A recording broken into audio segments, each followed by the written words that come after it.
is a nice, light, fluffy meatball. We're adding mushrooms. We have some ricotta cheese.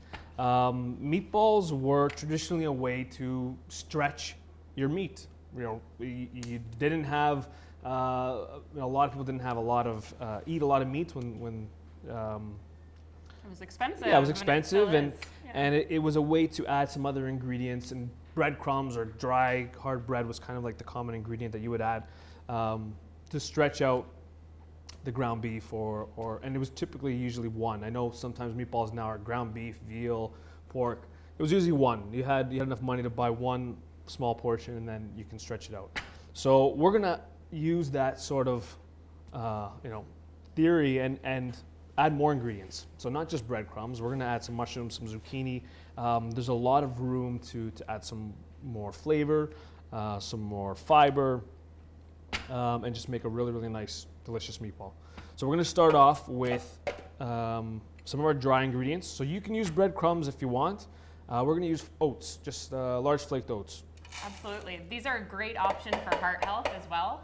Both oats and barley have a type of fiber called soluble fiber that actually binds to the cholesterol in your blood and removes it from your body. So it helps to lower levels of LDL, or the bad cholesterol in the blood.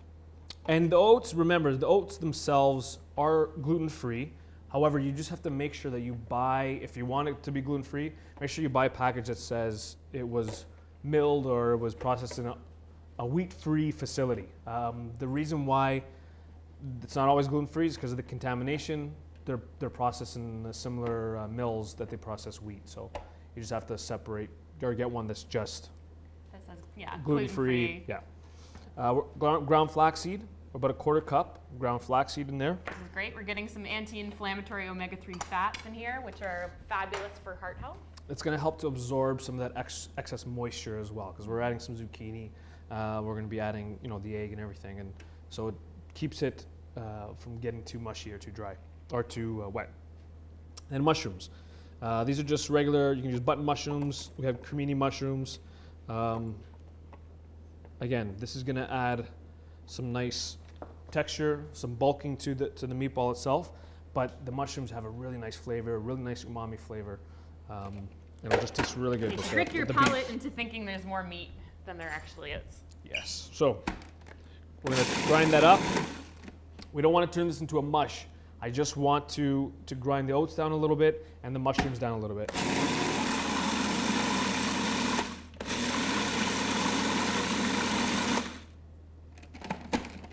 Still looks good. So it almost looks like granola.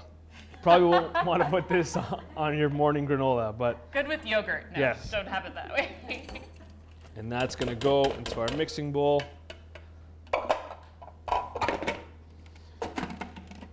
And now we can add the rest of our ingredients. So grated zucchini, about half a cup, delicious. You can add grated carrot to this as well.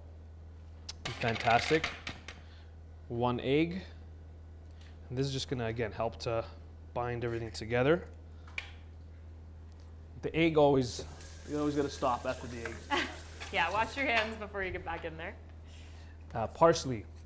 You can use basil if you like. The stems are good too. The parsley stems are really nice and sweet, have a lot of flavor. You just want to make sure that you chop them up pretty finely. So I can even throw them in the food processor if I wanted, take them for a spin, or just roughly chop them up. It's going to add some beautiful color, and again, we're really maximizing the amount of vegetables and fiber that we're getting into this meatball. Absolutely. And the flavor as well by adding some fresh herbs. So that's going to go in. We can add a garlic clove here. The garlic clove, I think I even put it in your instructions. It helps to actually throw it in when I'm buzzing the mushrooms around. Forgot to do that, but it's not too late to add some garlic. All right, now I'm going to add about half a cup. This is low-fat ricotta cheese. This is just going to really make it nice and light and fluffy. Absolutely, and we're doing the low fat so we can reduce the amount of saturated fat. We're going to mix it up now. We can add a little bit of salt at this point. And I'm also adding a little bit of walnut oil. Olive oil is good too. Any heart healthy oil would be fantastic. Just a tablespoon. I'm just going to show you in a second, we're using a lean cut, a very lean cut of beef. So we want to replace some of that lost fat with a healthier fat. Yeah, by controlling the type of cut, again, you can really control the flavor, the type of fat that you get. A lot of already ground meat might have blends in there, so you can just ask them. Usually they blend maybe a sirloin or a blade, something leaner, like a chuck. Chuck has got a lot of flavor, it's also got a lot of fat. That's why they blend them together. Because we're adding some other fats, some healthier fats, we're not going to miss the fat that much. So we can go for a leaner cut here. And again, you can always do will work with your turkey, with your ground chicken if you didn't want the beef. But we thought it was important to talk about it a little bit. Use your beef responsibly. Yeah, absolutely. And enjoy it for Father's Day. So for this, we're going to use about a pound. So actually, this is about a pound here. So it's about equal proportions in terms of your filling. You even have a little bit more of the filling and the beef. Sorry, I keep running off the screen there. I'm back. All right, and now you can mix it in. It'll take a while with the spoon. I got the signal. You're gonna have to just go in with your hands. Get in with your hands. And the key to making really nice, fluffy, delicious meatballs is that you don't want to overwork it. If you overwork the mixture, it'll become too dense, it'll become too tight, it'll become very dry. So you want to mix it to combine, but don't squish it with your hand. Just like baking. Yeah.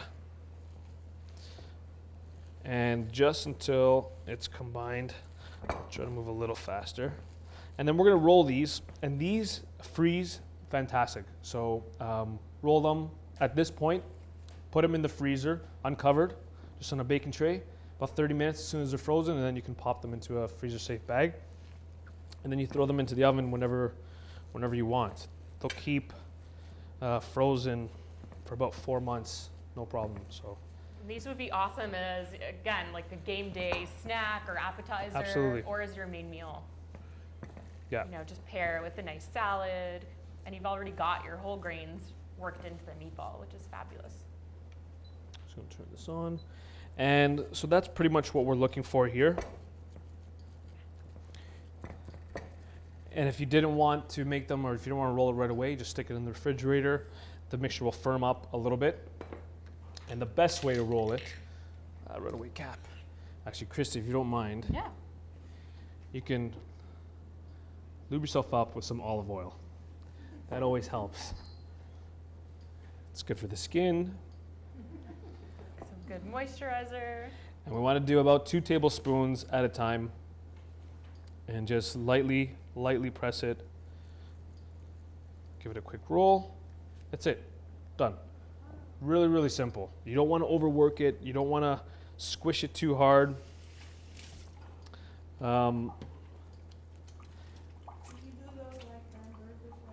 Absolutely. Yeah. You can. Yeah.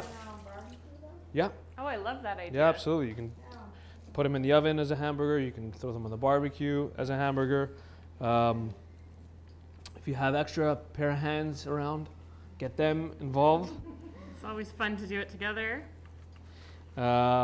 It's actually fun to see the different sizes as you continue to roll. Do they get smaller or bigger? They both. Yesterday they were going up, they were going down.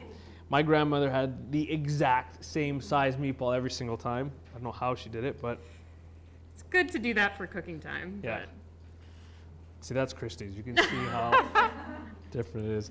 But anyways, actually, do you want to continue that? yeah, absolutely. Here, I'll move that Go to over here? yeah. Okay. And I'm going to finish the rest of it. So this, again, enjoy it as you will. Like Helen said, if you want to have it like a hamburger, have it like a hamburger. If you want to have it like that, on the side, and like a little sandwich, you can do that as well. We're just going to make a very quick sauce. So to start off the sauce, I make mine very, very basic. So a little bit of olive oil, medium pan or medium heat. And then we're gonna add some onion, just roughly chopped onion, whole garlic clove, I don't even chop up the garlic clove. I just give it a little crush with a knife, or you can do that with a spoon, and that's gonna go in. If you chop it up too fine, it's just gonna burn a lot faster. So gentle heat, whole garlic clove in. I'm also gonna add a little bit of carrots. I don't always do this with tomato sauce, but this is a nice little trick, especially for some people who find the tomato sauce might be a little too acidic, so they'll add sugar instead.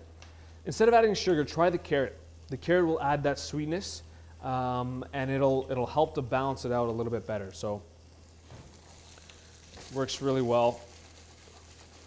So that's going to go in, and the aromatics from the carrot, from the onion, work really well with the meatballs as well. So you can let that sweat for about 3 minutes, 4 minutes, just until it softens. We don't have 3 minutes, 4 minutes, so we're going to start right away. And we're going to add some tomatoes. This is just like a crushed tomato.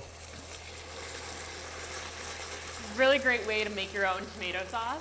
You know, you don't have to buy the ready-made ones, because what do they have added to them? Salt, almost always, and sugar to make it taste good. But what we can do is, whether canned or in jars, just get these whole tomatoes or crushed tomatoes. Look on the ingredient list. They don't have to add anything else. You know, you might see some citric acid, which is basically just, you know, natural preservative. And so you don't have to worry about that. And try to look for ones that don't have that salted sugar added to them. And then add your own seasonings, and that's all you really need. Absolutely. Some fresh basil. Jeremy has the onions in here, which is really, you know, makes a big difference in terms of the flavor. And this, I have the whole, you can see the whole tomatoes in here. As that starts to simmer, you can use a spoon and just kind of crush them. It's absolutely fine. I actually like the whole tomatoes better. I think the tomato sauce has a better flavor that way. And that's gonna go for about 15 minutes. It's not gonna take a long time, because we're gonna actually finish it in the oven. The meatballs themselves, you can either put it in as is and then cook them whole in the oven. If you want a little bit of a crispy top, then bake them ahead of time. That's what my mom always did, was bake them for about 10-15 minutes just until they got crispy, then add them to the tomato sauce, and you can put them in. And this is what they look like. I know this is gonna be hot, so put this down. Use gloves this time. And we topped it with just a little bit of Parmesan cheese. All right. Beautiful. So you guys can see Steaming hot that. out of the oven. This is very hot.